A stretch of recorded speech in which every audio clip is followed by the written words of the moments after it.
cheese that debate. Just been out the way on me. Just been about the bread, OT. When will niggas learn? That's the riddle. One. Oh shit, we got a cat. We got a cat in the chat. Okay. Especially my nigga Cletus, he's trying to get up out of here. Is his name Cletus? It is Cletus. What made you pick the name Cletus? Because that is a hilarious name. Okay. I can dig. I feel like there was a Cletus on Harlem Nights. Nah, what was that? I got it off the one off Dr. Doolittle? The Simpsons. Oh yeah. You're right. The redneck, Cletus the Slack Jaw Yokel was his name, but shout out my boy, but yeah, that's why I named him that. I'm loving it. But LaRue's room is back, y'all. We had a little mini vacay. Everybody has some vacations to handle. Weddings, work, a little bit of everything, man. So it's a pleasure to be back. A lot of parties. A lot of parties. You got your host as usual, Mamba Stapes. We got MG Glass in the building. We got DJ Hope. Last but not least, we got G Rice. Welcome back. Yes, sir. Thanks for having me, my brother. Always, bro. Always. This is the money team. So let's get into it. Got a shit ton of boxing to talk about, man. First thing I wanna go over Boots Ennis real quick. That was his most recent performance. I'm a big Boots fan. Love Boots. Unpopular opinion. Huh? But it didn't move the needle. What do you mean it didn't move the needle? I don't feel better about Boots than I did before. It was solid. The hater out the group, bro. Always. Gee, I got to be real. He touched up a lot, but he did knock him out. But he fought an old dude. I don't feel better. Like, I'm not like more of a Boots fan after that performance. I respect that. I've been on Boots for like probably 4 years, but for me, I think he was rusty, and he admitted that. But even still, he gave a great performance. He gave us what we was looking for. Something Shakur. Yeah, Go ahead. I'm sorry. I'm sorry for cutting you off. No, he had the year later. Yeah. So it made sense. G. It made sense. What was your thoughts? What's your thoughts on Boots, first off? I absolutely love him. I think he's ready. Mm-hmm. I mean, I feel like he don't have nothing else to prove. I mean, he's constantly beating anybody that they put in front of him. I mean, at the end of the day, you know, that's all he can do.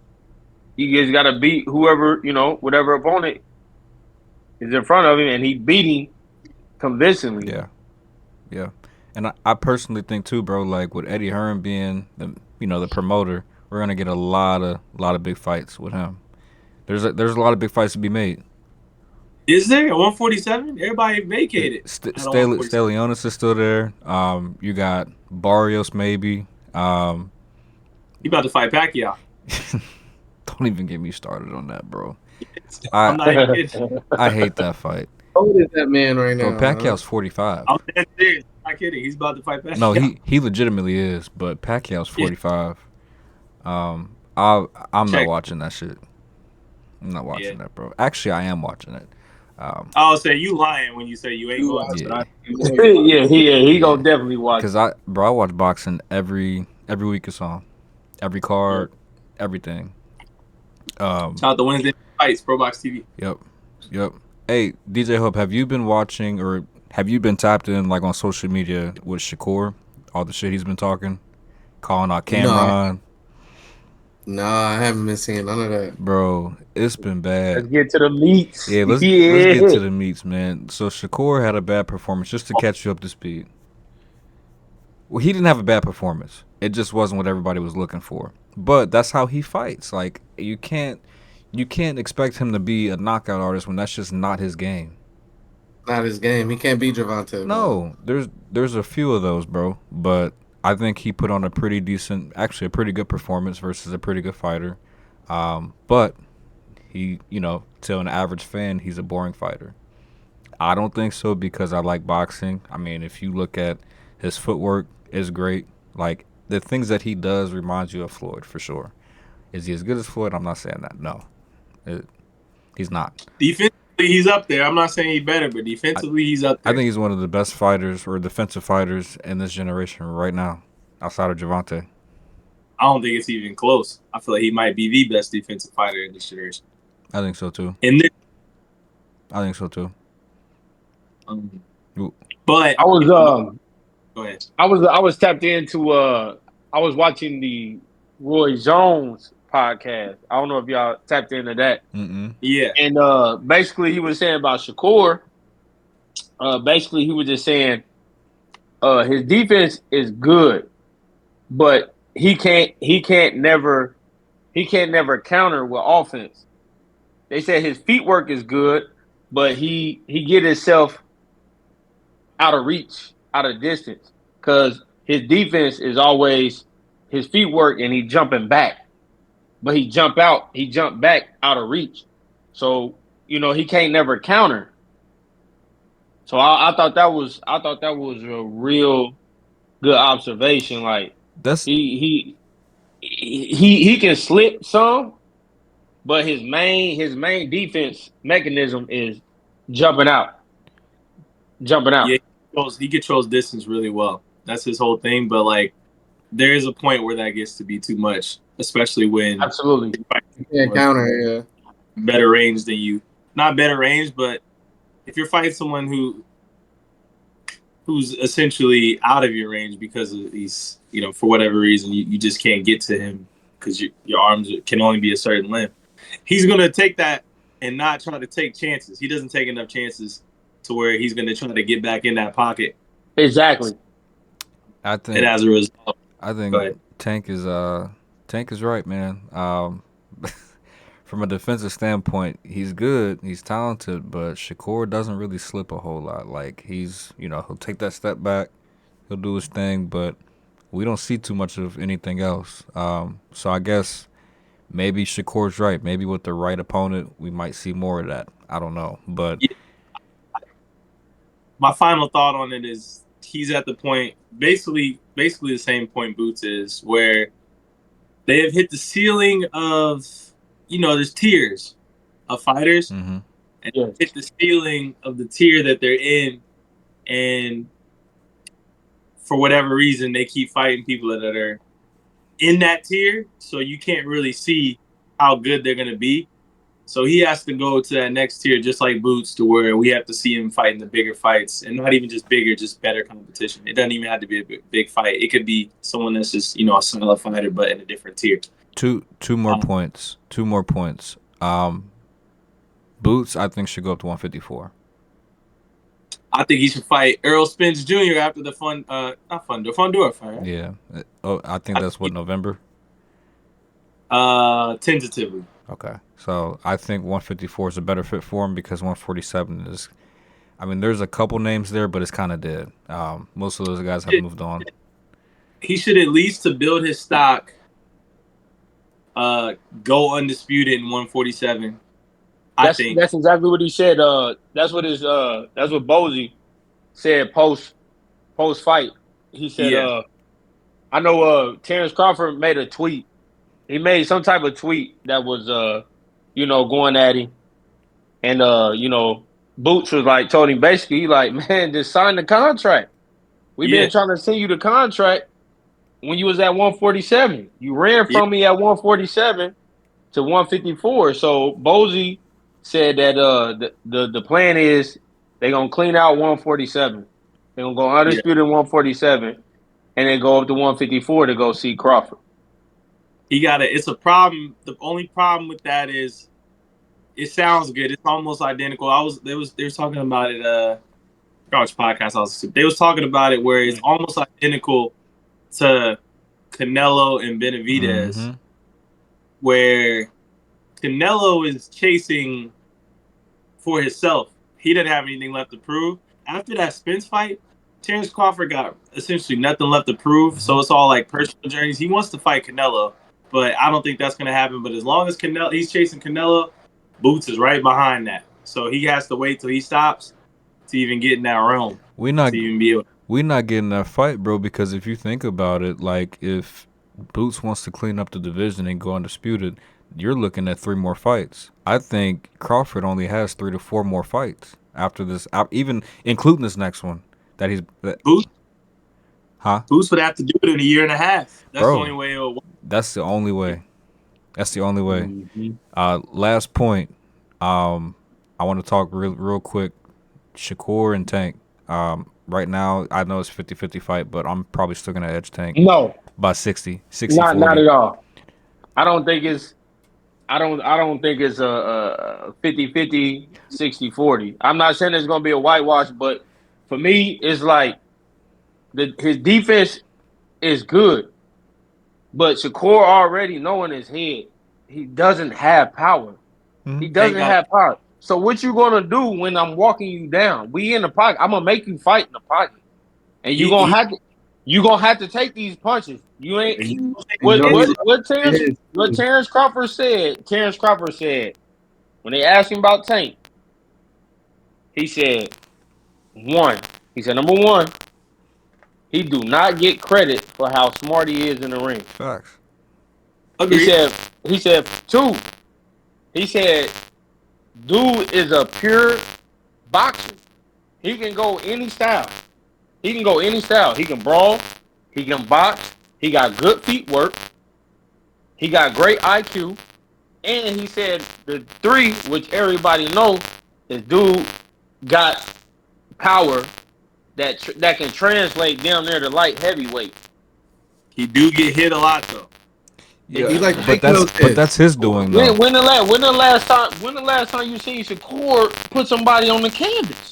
You don't gotta put him on it. So Shakur, it's the same way with how Floyd used to be. In Floyd's back half, he didn't put nobody on the canvas other than that fight where my man put his hands up and it only take one. But that's what I'm saying. Take one. That don't mean only take one. I'm not saying that I feel better about. I definitely feel worse about the Tank fight after that last performance. But I also think that Shakur's IQ and knowing that he's not going to make the same mistake that Frank Martin did and get overzealous and go for the knockout because things are going his way. Every single fighter that Tank has fought, it's like a Venus flytrap. It's like the sense of knowing that you got it, you're pretty good, and then boom. And I don't think that.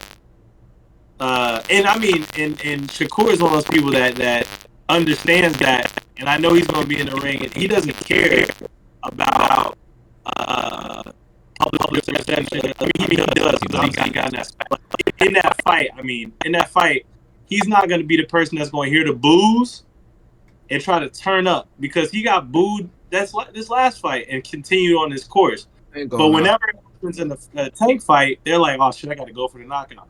That's not so for me, I don't even want to see the fight then. Didn't I tell you this when we was on the phone? He gonna run the whole time. G, we had this conversation almost a month ago, and I told you that same exact thing. Now you're agreeing. Yeah, absolutely. Okay. Happen. I'm not gonna be upset about it, but at the same time, there's nobody I want to. There's nobody. I mean, everybody like okay. Maybe Tank biggest threat is Shakur. It's not. And me personally, I don't want to see Tank fight Isaac Pitbull Cruz again. That's not even a good fight. I don't want to see him fight him again. So he can fight William Zepeda. He can fight Jose Venezuela. Is a great fight. I don't think great. I think that those fights going to end just how the Frank Martin. I think it's the Shakur and Tank is going to end the exact way. So I'm because I know we're short on time. So I'm gonna leave this one thing for y'all. So if y'all go watch Shakur's last interview, notice he does not speak about Tank. I'm not saying he's scared of Tank, but I think he's in his own head because of all the shit that's going on the last couple of weeks. So I'm not sure if he even wants to fight Tank anytime soon. I think that he just wants to. I think he might know that the fight's probably not gonna happen anytime soon. No, so maybe I think it's the next fight for Tank. Once he pieces on Loma. Hey, Glad, I just feel like you kind of undershadowing Tank's his ability. He's a hater, bro. That dude can box and he can dictate. No, what I'm saying. The thing with Tank is he's like a tank. exactly what he is. He wanted to feel Frank Martin's power. I get Oh, that, but what happens? He What can't hit. happens fighting a fighter? And I'm gonna say one thing about the situation, and this is my last comment about the situation. Then we got to move on. If Tank would have fought Loma 5 years ago, we would have seen the worst Tank we would ever see Disagree. when he was supposed to fight, because Loma would have. He didn't have that same weight to him now, though. Yeah, he right? did. It would have been the same weight class. It's more He's so been the same Go ahead. for a minute. He would have fought him when he was supposed to. I'm not saying Tank was scared. I'm saying that PBC, Floyd Mayweather, wouldn't have let that fight happen for a reason. I think Floyd held him back. But let's move on. Real quick, I want to talk Summer League and Bronny really quick. What were you guys expecting from Bronny? Exactly what's happening. I'm not gonna lie to y'all. I was expecting. Expound. Elaborate, please. I thought Bronny would have, a few decent games here and there, but no really like breakout games yet. And, we're still waiting to see him like really have a breakout game. But as far as team play, he's been a great team player. Mm-hmm. I agree. I think too. I was expecting. Go ahead. I was expecting to eat my words and him ball out more than he has, but that is more of a. I think that the entire Summer League as a whole has been kind of lacking in star power in those type of moments. There's been solid games, but solid games that came from people that are like sophomores have been in the league already. Like Brandon Miller had a great game. Yeah, he's been in the league. Cam Whitmore. Yeah, he's been in the league. Like these people have been in the league. I know they're gonna have good games. There hasn't been a rookie. Reed Shepard. I fuck with Rob Dillingham too, maybe. Rob Dillingham's hit or miss, but Streaky. he plays like 2K. Yeah, but so jury's still out if it's going to translate to actual pro style. Should have stayed an extra year in college. Who? Bronny? Rob Dillingham. No. Nah. Next draft class is so stacked that everybody had to get out the way. If you were on the fringe, you might as well get it out the way. That's how I look at it. I think this draft class was weak, but then again, people need to understand Bronny is not that type of guy. Like, so to be realistic, what did he have against the Rockets? Like 10, 8. Nah, he had 10. Who? Bronny? Yeah, he went like 3 for 13 or something like that. He might have had 10. I don't think he had 10. Against the Rockets? Not the Celtics. He didn't have the best game. Their actual team sucked against the Celtics. But I think he had a pretty decent game against the Rockets on both ends of the court. But that shooting slump, bro. Like I think he'll be fine, but not shooting the ball the best right now at all. But he ain't hit nothing, bro. I'm like Bronny. I mean, but I don't think he did 3. he's being aggressive and going to the cup though. So I'm happy about that. Yeah, and he is shooting a lot, so I'm kind of happy about that too. Like he's gonna keep on shooting. He's gonna eventually catch fire. And I think he belongs in the league. Whoa! Right now? So right now, I'm not saying he's gonna right now. Right this minute, no. But I think in the next year or two, yes. Like right now, I think he can probably come off the bench if he were to get on the roster and play. He might do what he's doing now, but I think it's more of like you have an actual role. Like when you're playing against like the actual or playing with the actual roster when you got Bron and AD, your role's solidified. Right now, bro, he should be running point, but they got him at the 2. Well, the problem is that if he's a pro and playing against Bronny, your situation is you need to be 3 and D, right? He can't be that right now, bro. Yeah, damn 3. But the thing is, he's not playing in position. Yeah. Hey man, what you mean he's not in position? It's weird, bro. He shots to suggest otherwise. I know, but he's not had the ball in his hands enough. Like if you look at his game, catch and shoot, yeah, he can do it a little bit, but with the ball in his hands, he can shoot off the dribble very well. Well, that's the thing is that if he's going to be playing in the league and at least now he's going to have to be catch and shoot because his dad handles the ball.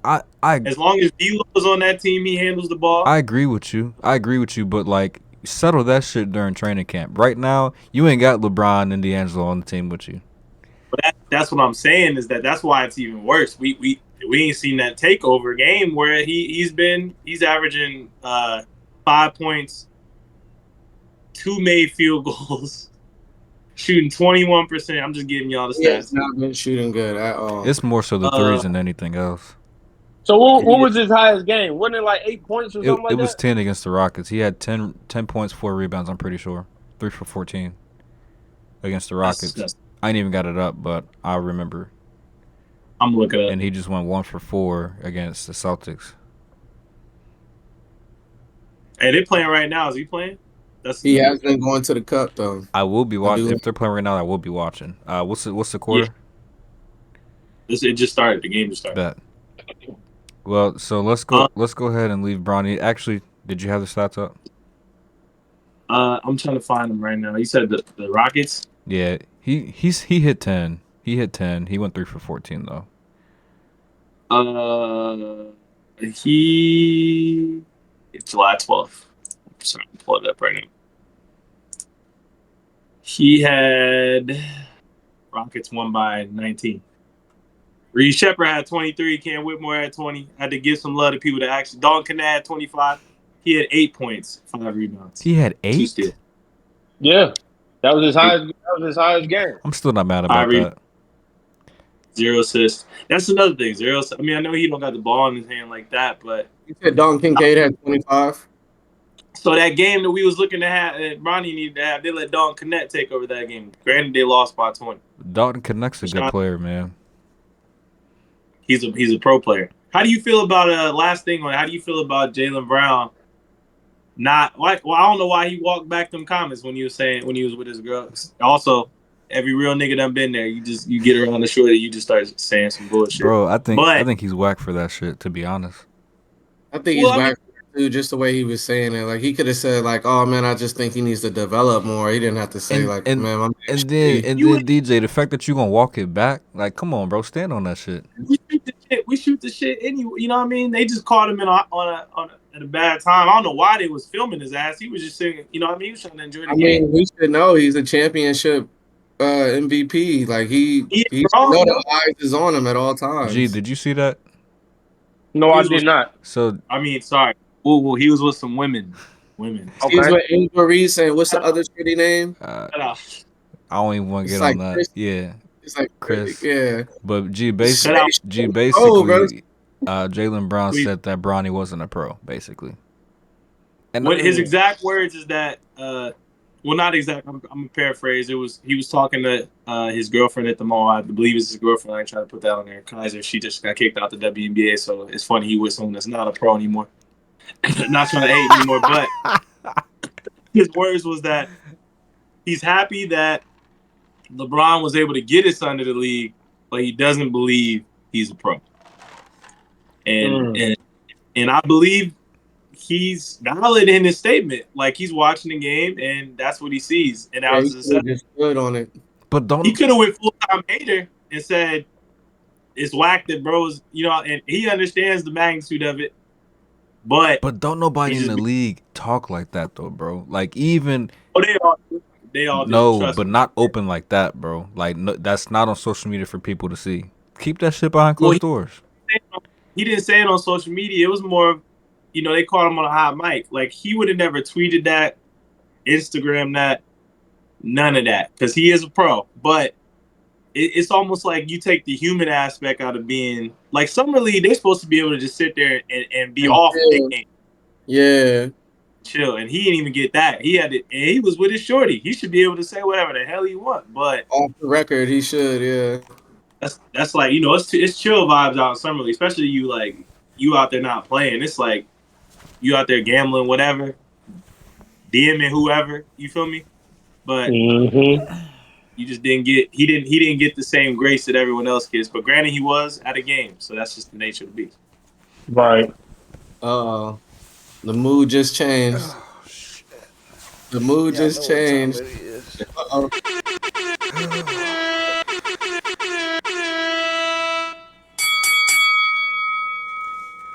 My bad, y'all. My bad. I had to make a minor adjustment to the wardrobe. Was y'all? Hey, can we move on real quick, man, and talk about some exciting shit? I got Absolutely. 5 minutes. Hey, yeah, we got 5 minutes, bro. So, G, MG, DJ Hope, I want to tell y'all something, bro. Hey, the Buckeyes, bro, they look real good this year. Real good. And if our quarterback play the way he need to play, national championship. Hey, man, get that head out of the screen, bro. I'm blocking that. You said national championship. I was just showing what a national championship looked like. Y'all ain't had one since 2014, so I'm just saying what. When was the last time y'all had one outside of 2023? Doesn't matter. We had the latest one, so it doesn't matter. I give you All that. that's 1999 or 1997. Sorry, 1997. We shared it with Nebraska. I'll give you that. But Tommy Frazier. y'all gonna have a down year this year. We should be back on track. What is a down year? Yeah, because we might not win the national championship. That would be a down y'all year. gonna lose 3 games. Y'all gonna lose 3 games. Y'all gonna miss the playoff. Oregon gonna beat y'all by 20. Disappointment. We lost. I shit you not, 20 starters. It would be more of a disappointment if y'all don't win it all than it would be if we don't. I think we'll win it all. We only got to worry about Oregon, to be honest with you. Let's hear about these Buckeyes, man. Georgia. Why are you so excited, Mark? Why am I so excited? Think about it, bro. We got 3 players from Bama, all gonna contribute. Maybe not Julian Sand, but we got a lot of talent that came in this year, bro. Transfer portal. We got great receivers. I mean, we loaded up again on the receiver aspect, and quarterback room, bro, is stacked. We got we got 2 young quarterbacks, and we got Will Howard. We got him. Devin Brown, I'm not excited about him. Still got Kleinholz too, so we got that quarterback room is something special. I'm not saying it's the greatest, but better than Michigan's. So it could be better than Michigan. Y'all quarterback room was technically better than ours last year, but actually, matter of fact, y'all had the first round. Y'all had the top. Y'all have a quarterback that's in the league that's he's killing it. Dude's probably might win an MVP in the next 5 years. Who won the matchup between y'all two last year? That nigga. Michigan won the last 3. Even with CJ Stroud, Chris Olave, Garrett Wilson. We were out coached. Ryan Day needs to get fired. Y'all been who gonna win this year? Us. Who knows? We should beat them by 30 this year. We should be back to normal. Basically, and if y'all, I mean, if we don't, we don't. But I'm telling you right now, bro. At this point, like, if you see what happened the last 20 years, I mean, Michigan fans are very excited. I get that. They don't beat us. We have the same amount of. Hold on, let me make sure I can say that right. 20 years ago was 2004, right? Mm-hmm. Okay, y'all got one more championship because y'all. No, we got the same amount of championships. Y'all won 3. Last 20 years, we got the same amount of championships. I'm talking head to head. I don't care about championships. Big Ten championships too. We still got y'all. Care about who's the most winningest college football program? You can say last 20. Who's the most winningest college football team? I don't care about that. To be honest with you, this year's the year we get back to a normal rivalry where we're beating the shit out of Michigan. Oh yeah, y'all waited till we are in a reload season where we lose 20 of our, or like 18 to 20 of our starters. I get it, bro. We've beaten the shit out of y'all a lot. The last 20 years. Last 3 years. Last 3 years, I'm not sure you can say that. That's fine. Bro, y'all can have the dubs. Y'all can have the championship. Have a streak. That's fine. And then you know what's so funny? Years y'all are beating the shit out of us. Y'all just get beat by an SEC team, and then when we beat the shit out of y'all, we beat an SEC team to go to the title. I mean, that's 1 year. We retired Nick Saban. Nah, NIL retired Nick Saban. Yeah, NIL retired Nick Saban. He was done after that. Last game. That's because he said after the game, them niggas wasn't worried about the game. They was worried about where that bag coming from. But if you look about who did it, though. Speaking of, G, why you so quiet, bro?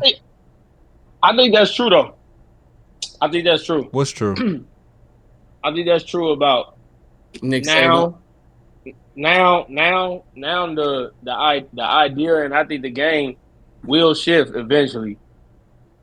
Like I think that's gonna be the kind of downfall of college football is the high pay of the NIL deal. Bro, that shit's coming to. I think that I don't want to. I don't want to call it a downfall. I want to say that essentially what I believe. Hold on, I'm gonna get ready for this game. You good?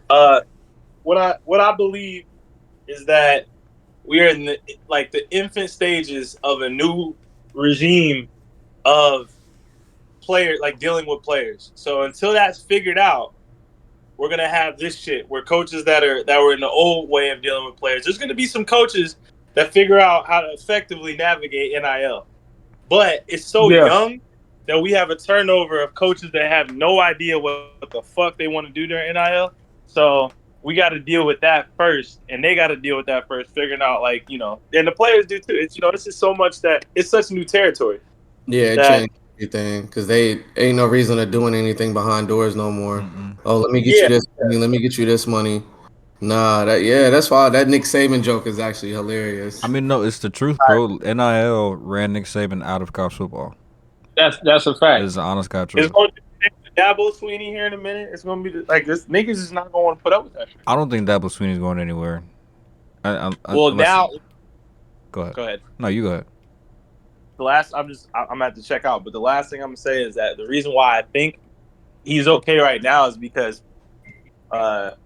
he still has people that are buying into the whole Clemson system. But once people are legitimately realizing that they can get a bag anywhere else, Clemson's gonna turn into what they were. Shit, we were in our childhood where they just getting beat. Just another team. So it's because he's unwilling to go into the new era. Like Kirby Smart is going into the new era. Jim Harbaugh ran out because he didn't want to deal with that shit either. Keep it a beam. Or he was gonna get penalized. Hey man. Hey G, give me your last thoughts on Oregon, bro. I know that's your team. Oh, we're gonna be tough. I think we're gonna be tough. I think once we got to get an identity as far as like our front, line and O-line. I think just going into the Big Ten, I think that's key. You got to have a front seven, and front seven on defense and a solid offensive line. You can't, even with a spread, we got to win in the trenches. Facts. You got to win in the trenches in football, period. And I think if we get that solidified, we'll be all right. All right, bet. We'll be all right for sure. Hey, DJ Hope, real quick, close us out, bro. Give us some words of encouragement. Man, tomorrow's Thursday, man. Hope you boys had a good week so far. Hope y'all have a good weekend. Hope everything is right with y'all mentals and the family and the friends aspect. And, man, let's just strive to do better next week, I guess, fellas. I like that. Hey, what's one thing you can give to the world, bro? 25 is out. One thing I could give to the world, 25. other than world peace, I would love to bring. Hold on. Go ahead. One thing I would love to give to the world, other than world peace, is they need to bring back the old black comedies that we used to have back in the day, Comic bro. View. That just made fun of everything. Just a lot of black comedies that just made fun of how the things were in the world. Like if Dave Chappelle's show came out today, it would probably be one of the most funniest shows just ever. I think he wouldn't be able to make it. Like, right, he might even be able to make it, but hey, they need to bring it back. Even like the black movies back in the day when they had all the like legendary comedians from Comic View, like they need to bring that back, man. And you can easily do it with all the social media people, all the social media comedians. Like, so that's something I would give to the world. Well, on Tyler Perry. On that note, fellas, man, we out of here. It's been a hell of an episode, but we will catch y'all next week. College football 25. We told them how to work but never say shit. My niggas outside cracking the matrix, dodging oppositions and the haters.